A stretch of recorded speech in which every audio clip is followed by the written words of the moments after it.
That woman has a history of knives. That woman is clearly not mentally stable, and I really don't understand why people are still giving her a platform. What really happened between the Wizard Liz and Landon? Who was the aggressor and who got into jail who? What do the Dallas police reports actually say about all of this? If you don't know the Wizard Liz, well, you have been living under a rock. Google calls the 26 years old the Wizard Liz the influencer renowned for empowering content on self-development and mental health. This is not a hate video at all. This is just an intervention of the truth. Let's go back to the very beginning, to the very first video that she ever posted, before the Birkin bags and the high production aesthetic. Fatima entered the scene not as a creator, but as self-proclaimed healer. She sat in front of a camera looking directly into the lens and told you that she was giving you free therapy. She claimed that she had reached a state of consciousness where she was finally healed, that she would save you for free. From a psychological perspective,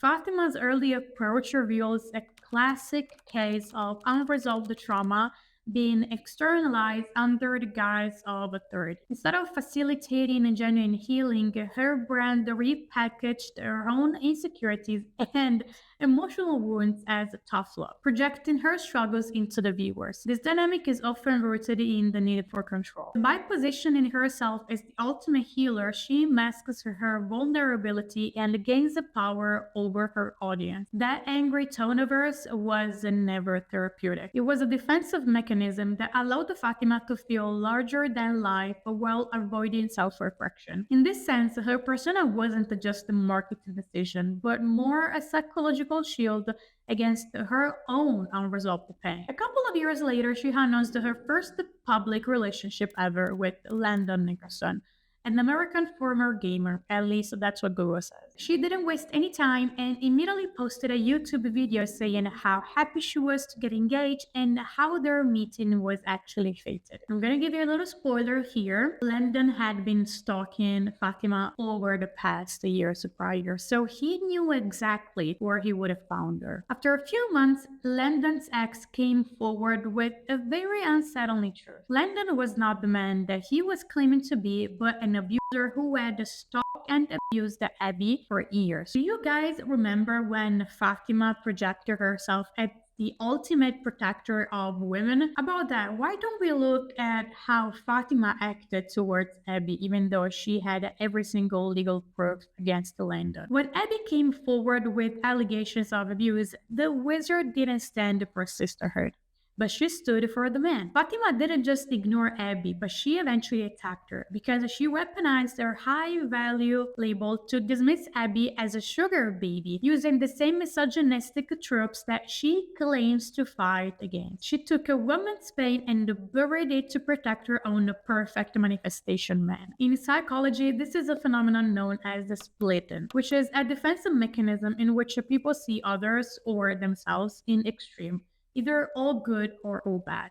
There is literally no in between. Have you ever noticed that Fatima is always the victim or the heroine? She is never the perpetrator somehow. She's always something in both sides at its very extreme. All of this just suggests a fragile self-image, because when her narrative is threatened, her instinct is to defend it at any cost, even if it means betraying her stated value. Of course, Abby was absolutely right, because just a few months after all of this came out to the public, Landon cheated on Fatima with multiple girls. And he even stated on a Snapchat with the girl that their marriage wasn't even a real thing. When all of this happened, Fatima was 4 months pregnant with Landon's baby and was not doing well. I mean, who could ever be doing well and thrive in a situation like this? No humans could ever, which is absolutely fine. You're not supposed to be doing well in a situation like this. Despite everyone telling Fatima to log off and take some time for herself and her own baby to heal, she didn't listen, and she kept posting Pinterest quotes on her Instagram, saying that she was really living her best life. Do you remember when she said this just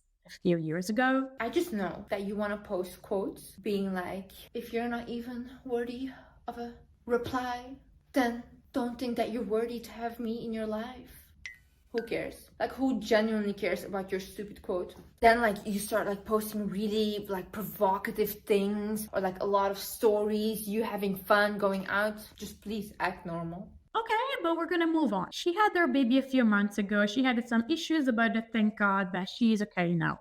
At least physically speaking. After giving birth, Fatima started posting many reels from her house. People began to wonder whose house it was. Here's another lie that she told you. The house was in Landon's name. In this emotion for the TRO, she admits that Landon has been mentally and physically abusive and that he manipulated her into putting the house under his name because she's not a US citizen. Furthermore, he also took more than $150,000 from her. But wait, Fatima, I thought that you were saying that having kids with a broke man was child abuse. What happened to that? Now, we're not really blaming Fatima for all of this because we knew from the beginning that Landon was not anything near being a man, and he clearly was not a provider and he was more than abusive. But we are claiming Fatima here because if she only had listened to Abby when she had the legal proofs and she also had sent her private text messages, none of this would have happened. On the 7th of February 2026, while she was likely filming videos about inner peace and living at the first red flag, the Dallas Police Department was placing her in handcuffs. The charge was assault, family violence, offensive contact. According to the police report, Fatima struck Landon in the face with an open hand. The woman who tells you to be composed and untouchable was caught in the cycle of mutual domestic violence. And what's even more disturbing is the fact that Landon's mother said that Fatima has a history with knives. From a psychological perspective, this contradiction stems from cognitive dissonance, the mental discomfort that arises when actions and belief are misaligned. Fatima's inability to leave their relationship despite her public messaging reveals how powerful and also imprisoning a constructed identity can be. Because rather than to face the shame of contradicting her high value brand, she would rather endure circumstances that undermine her well being. This reveals a deep fear of failure, not just privately, but in the eyes of her audience. We're now going to take a look at this court-ordered possession schedule, which is called a 223. This basically details a rigid mandatory calendar for when she and Landon are allowed to see the child. The wizard who claimed to manifest her own destiny is now a woman whose daily life is dictated by a judge because both her and Landon proved incapable of co-parenting without state intervention. The 2nd of April 2026, a police report is even more chilling because it describes an incident where Landon allegedly grabbed her forearm, causing visible marks while holding the 4-month-old child. We don't really know what happened that day, if Landon physically hurt her or hurt the baby, but I don't think so. Otherwise, it would be written everything here in the legal documents, but it doesn't really matter at this point. At the end of the day, Fatima was never healed to begin with. Clinically speaking, what we see here is a splitting. In her world, everything is either all good, the Birkin bags, then $10,000 people transfer, the Rolexes, or all pure evil. The bums, the cheaters. Fatima's insistence that she's always the victim, no matter how, and she is never accountable, reflects an inability to integrate the messy realities of life. This not only distorts her audience perception, but also deepens her own psychological entrapment as the persona grows even more disconnected from reality. The TheWizardLiz is a cautionary tale about what happens when you build the brand on a persona rather than a person. She sold you a version of herself that was healed, wealthy, and mentally untouchable. The Dallas police reports show a woman who was arrested, financially exploited, and trapped in a toxic league. All of this just because she wouldn't listen to Abby when she had every right to. She told you her advice was a free therapy, but as we can see from the ruins of her personal life, this advice is gonna be very expensive and gonna cost you your whole reality. I want to end this video by saying that again, this is not a hate train towards Fatima nor Landon because they are both parents, so whether responsible or whether we like it or not, they still have a tiny human being to take care of. My personal issue with Fatima as a therapist is the fact that she is never really taking accountability for everything that she does. Every single time that she's telling you to stop being lazy and get your shit together, she's actually yelling that to her younger self. I don't even feel like that woman has ever gone to therapy before because she says that the way she gives advices is therapeutic. But if you ever go to a therapist and they start screaming at you like that, they are the one who need help because a therapist is never gonna sit there and simply start yelling at you, calling you lazy, calling you a bum because you want to work 9 to 5. If she had really practiced what she preached online, she would have left at the first red flag that she saw in Landon. Girlies out there, this is for you. I want you to know that a real man, a real provider out there is going to take a no as an answer. In the video where Fatima says of how her and Landon met, she basically says a tons of times that she was never really attracted to him, but she started getting attracted to him when he sent her 10K via PayPal. I really want to say one last thing, which is all of this is coming from someone who really used to be a fan. I used to love Fatima.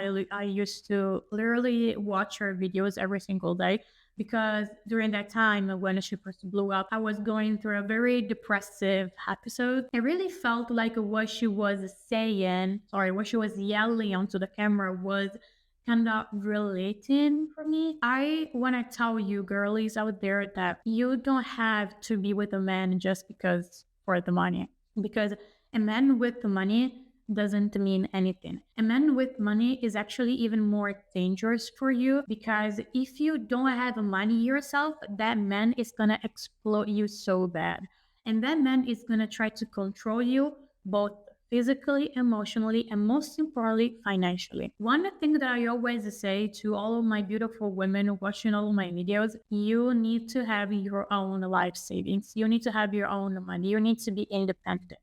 And by independent, I'm not saying that you need to be in your masculine energy, that you need to grind 24/7, because you can grind in a soft, healed way. As someone who used to be a fan, I would really appreciate if Fatima one day came back on social media and said something like, hey guys, I know that what I have been doing for the past couple of months is not objectively right, but I did all of this because, of course, I'm not doing well mentally and physically. I just had a baby.